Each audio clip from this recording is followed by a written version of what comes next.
ya saya datengin gitu. Nah, setelah dateng jadi rame ini kan ya nggak tahu juga, bingung juga ya. Awalnya gimana sih Bang ceritanya Abang tergerak hatinya untuk membantu atau gimana? Ya seperti yang udah saya bahas berkali-kali bahwa saya ini juga mungkin teman-teman kalau flashback melihat saya tahun 2018, 2019 mungkin benar-benar jauh dari yang teman-teman lihat hari ini. Saya hanya pekerja di lomba burung, keluarga saya pun juga sangat sederhana. Saya pejuang dari bawah betul-betul, dari karyawan, terus saya bisa jadi punya usaha gitu. Nah, ketika berita-berita tentang Tiko ini muncul di beranda media sosial saya, awalnya saya ya maksudnya ya tersentuh dengan seorang anak yang sayang banget sama ibunya yang dengan kondisi yang ada gangguan mental ya. Nah, selanjutnya ketika Tiko diwawancara oleh media di salah satu stasiun TV, itulah yang seolah-olah benar-benar menggerakkan hati saya harus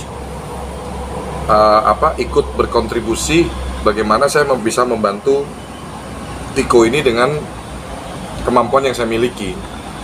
Karena seperti yang sudah sering kali saya sampaikan bahwa Tiko ini yang pertama jangan dieksploitasi. Yang kedua, Tiko ini butuh solusi jangka panjang, bukan hanya solusi jangka pendek sekarang. Ini saya concern di penegasan poin saya ini.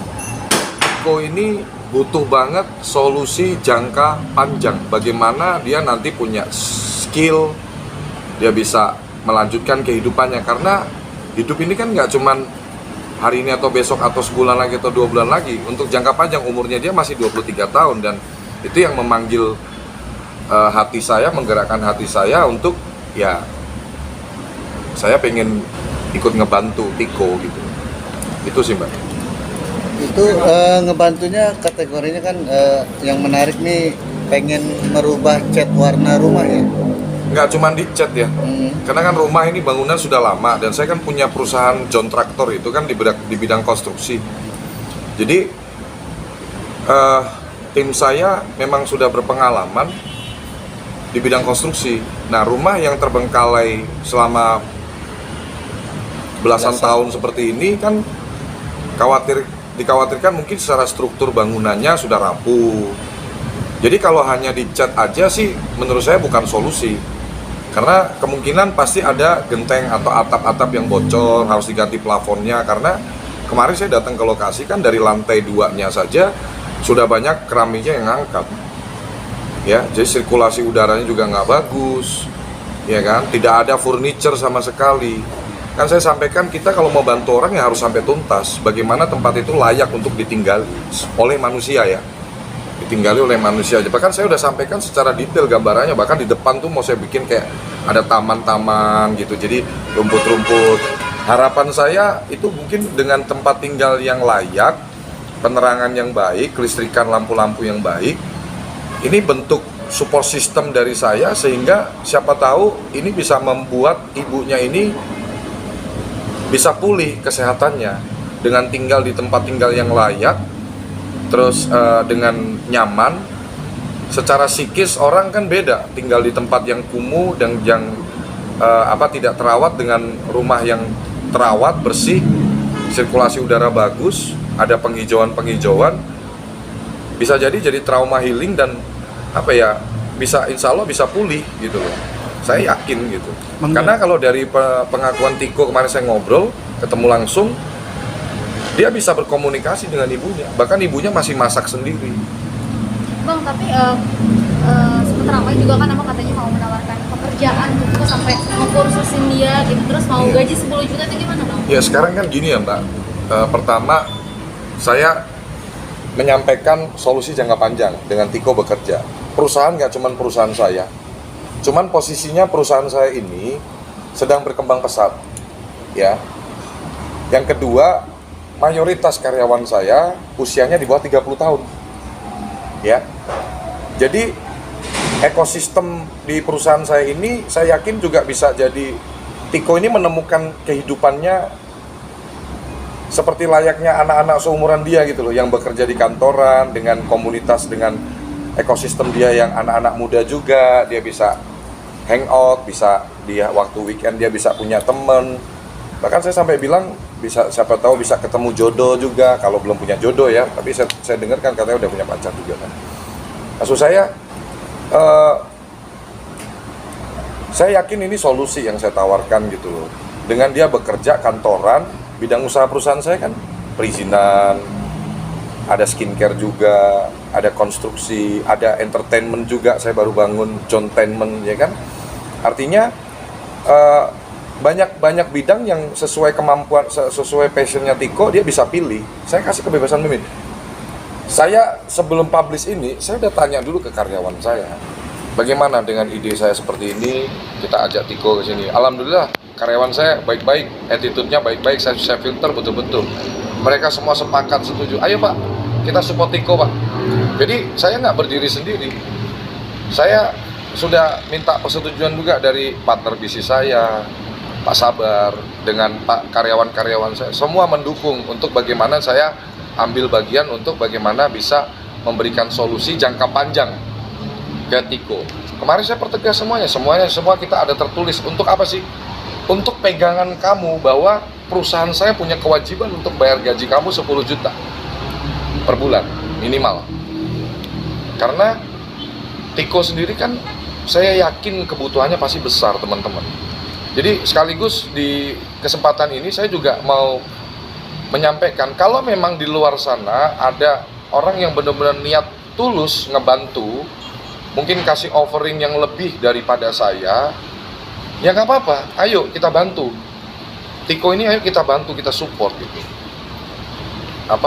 Kalau saya pribadi concernnya adalah, saya udah ulang dan statement saya konsisten bahwa ceritanya Tiko ini seperti saya flashback di masa lalu ketika saya nggak punya kemampuan untuk memberikan bentuk wujud bakti nyata ke orang tua, nyenengin orang tua, ngurusin orang tua. Saya nggak punya kemampuan gitu. Jadi terserah teman-teman mau percaya apa enggak, yang pasti saya berempati, bukan hanya simpati gitu loh. Saya ikut merasakan apa yang Tiko rasakan. Apalagi kemarin saya masuk ke rumahnya, jujur saya untuk tinggal di situ nggak bakal mau dibayar berapapun, dengan kondisi penerangan yang nggak ada, ya, air yang mati. Tapi kan sekarang udah nih, info terakhir air udah nyala, dan katanya hari ini juga listrik udah mulai dinyalain. Saya nggak tahu, saya hanya berkomunikasi lewat telepon tadi sama Tiko.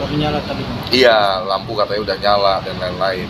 Jadi jangan sampai ada pihak-pihak yang untuk kepentingan pribadi terus memanfaatkan situasi ini. Karena adik kita ini, bahkan Tiko itu kemarin ngobrol tanpa dipaksa. Saya pun sampai bilang, kamu udah jadi adik angkat saya, Tiko. Kamu bersedia nggak? Saya tanya dulu, kamu bersedia nggak? Bersedia, Bang. Jejak digital itu kan nggak mungkin hilang, Bang. Ya, statement saya sangat tegas, saya pebisnis, saya pengusaha. Pengusaha itu yang dipegang omongannya, komitmennya. Kalau kita sebagai pengusaha, kita nggak bisa jaga komitmen, nggak bisa jaga omongan, nggak ada orang percaya mau bertransaksi di perusahaan kita. Jadi apa yang saya sampaikan, kalaupun adik saya, Tiko itu belum bersedia hari ini, sebulan lagi belum bersedia, 6 bulan lagi belum bersedia, 1 tahun lagi belum bersedia, selama saya masih hidup, ya penawaran saya berlaku seumur hidup. Bang, tapi sejauh ini Tiko sendiri gimana? Mau bekerja di tempat abang? Dia belum kasih jawaban. Tiko belum kasih jawaban. Masih gampang ya. Saya bisa memposisikan di posisi Tiko juga sih. Mungkin dia lagi kangen sama ibunya, banyak pikiran ke ibunya, karena dia cerita juga lagi benar-benar mikirin ibunya ini nasibnya bagaimana juga, karena biasanya tinggal bareng meskipun dengan kondisi yang apa adanya, dia kan tinggal bareng. Nah ini mungkin secara ini dia lebih banyak kesibukan sekarang, diwawancara sini dan masalah, tapi kan terpisah dari ibunya. Kalau saya di posisi Tiko, saya lebih memilih memang balik ke kehidupan saya semula, berkumpul dengan ibu saya. Kalau saya di posisi Tiko ya, saya kan lebih memilih udah back to normal gitu loh. Dan saya hadir sekali lagi, saya bukan artis, Mbak. Saya bukan artis. Saya memanfaatkan akun media sosial saya juga untuk promosi perusahaan saya. Saya beriklan di situ. Maksudnya saya melakukan aktivitas promosi di situ. Jadi saya nggak ada kepentingan untuk pengen terkenal, pengen viral. Dan bahkan selalu saya ulang bahwa saya sebelum mengupload video Tiko itu, saya sudah dikenal. Sudah 3 juta pengikut saya. Di Instagram udah 300.000. Orang sudah banyak mengenal saya. Jadi saya benar-benar niat tulus. Karena saya punya kemampuan di situ. Saya nggak mau kasih ikan ke Tiko. Nih Tiko, kamu makan. Hari ini habis. Saya kasih solusi jangka panjang, bentuk training juga, pelatihan juga. Bagaimana sih dunia kerja? Bahkan kan statement saya tegas, saya akan dampingi dia langsung. Dia nempel aja sama saya. Ikut rutinitas saya mentorin dia. Anaknya, makanya saya bilang adab yang baik. Orang kalau punya adab baik, attitude baik, itu gampang diajarinnya. Nggak ngeyelan, bahkan ketika saya bicara dia mendengarkan, ya menyimak dengan baik. Gitu. Ada perlu kesel nggak sih Bang kita ketika bercerita gitu sama Abang tentang kehidupannya? Enggak sih. Jadi dia tuh anak yang kuat sih. Jadi dia lebih banyak diam menanggapi apa yang saya sampaikan. Saya bertanya dia jawab. Itu aja. Saya pun juga menyampaikan ke Tiko kalau ada butuh apa-apa langsung WA ya. Jadi percakapan chat kita itu sifatnya rahasia sampai mati. Saya bilang ke Tiko, tidak mungkin saya sampaikan apa yang dibahas di chat pribadi kita, ya. Tiko bisa pegang omongan saya. Jadi kalaupun kamu butuh sesuatu, apapun itu kamu ngomong ke saya. Bang John, apakah realisasi kan posisi itu mungkin di perusahaan abang sebagai apa? Karena kan Tiko ini kan posisinya kan dia belum pernah pengalaman kerja di kantoran. Makanya kan saya bilang, saya akan dampingi dia langsung. Saya akan mentori dia langsung. Secara posisi, saya akan bertanya dulu ke Tiko, passion kamu di mana? Minat kamu di mana? Kalau saya langsung taruh dia di posisi marketing, ternyata bukan passionnya di marketing. Kan jadi nggak nyaman anaknya. Jadi saya benar-benar kasih privilege ya. Loh, kok seenak itu, nanti karyawan abang bagaimana? Saya sudah dapat persetujuan dari karyawan saya. Tapi Bang kenapa nominalnya 10 juta yang ditawarkan? Ya itu tadi, pertimbangan ini kan dia single, belum berkeluarga. Paling biaya hidupnya berapa sih untuk makan, nongkrong, dan lain-lain. Nanti bisa dialokasikan juga untuk bayar perawat, babysitter, untuk merawat ibunya selama dia kerja. Ya, sisanya mungkin bisa ditabung sama tambah-tambah biaya berobat. Kalau saya dengar kan ibunya untuk biayanya kan ditanggung ya. Pengobatan. Saya kemarin sempat tanyakan juga gimana untuk pengobatan orang tua. Om John bisa bantu apa? Enggak Om, aman Om. Gitu. Nah ya sudah. Ya. untuk realisasi konstruksinya Bang? Ada target gitu Bang? Hah? Untuk renovasi rumah ada target sendiri berapa jangka waktunya? Ya itu maksimal 10 hari lah ya, 7 hari sampai 10 hari selesai. Karena kan nanti kita kirim timnya banyak, tukangnya banyak. Kapan itu Bang direalisasi? Ya kan gini loh Mas, orang kita mau bantu orang, kalau orangnya nggak mau dibantu bagaimana? Oh iya. Apa kita mau tiba-tiba ujuk-ujuk datang ke situ kirim tim untuk renovasi rumah, yang ada kita digeruduk orang. Berarti ada penolakan nih Bang dari tim? Bukan menolak ya, tapi bahasanya ke saya pending dulu. Bahasanya ke saya pending dulu. Nah tapi kan saya selalu berpikiran positif aja. Apakah mungkin ada yang menawarkan lebih dari saya? Alhamdulillah. Kalau ada yang mungkin offeringnya lebih menjanjikan daripada saya, yang penting tulus, benar-benar tulus. Adik kita ini dibantu. Sekali lagi, tolong kita bicara dari hati ke hati. Dibayangkan posisinya ini orang mungkin memang belum berkeluarga, tapi dia punya beban lebih besar daripada orang-orang yang mungkin punya keluarga dengan kondisi yang normal. Ini ibunya sakit, gangguan mental, dan ini ya teman-teman mungkin bisa berempati, ngebayangin lah di posisi dia gitu. Jadi supaya kita benar-benar clear and clean pikiran kita, hati kita bersih dulu dari pikiran-pikiran negatif, dari tujuan-tujuan negatif. Karena biar bagaimanapun ceritanya Tiko ini, kondisinya Tiko ini the real story, bukan rekayasa story. Saya pun mengkonfirmasi ke Pak RT, ke tetangga, bener-bener.